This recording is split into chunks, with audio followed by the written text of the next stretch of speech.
Well, we got on this really tall horse called Cece, and there's this pie in the sand, and it's broken, and it's one hole, and there's 8 pieces, and she gave us fractions, and we had to walk around using the horse, using those fractions, and some of the fractions were like 1 and 1/4, so you had to walk around the pie one time, and then a fourth of a time, and it was a lot of fun. Good. Did it make you see things in a different way? It was really cool to see fractions in a different perspective. Good. Do you think it helped your brain to be challenged? I think it really helped my brain to be challenged. Excellent. Good. Here, I'll play with you.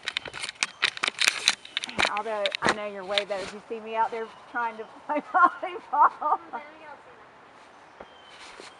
Oh.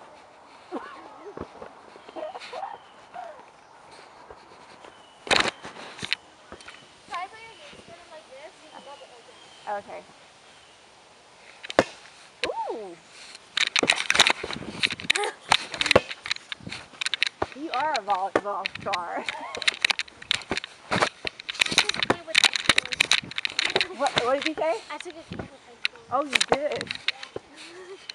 The one for when Aid got canceled because not a football board. So it was me, Marie, and Julia, and we took one with them. It was funny. They can spike hard. Oh, I'm still recording.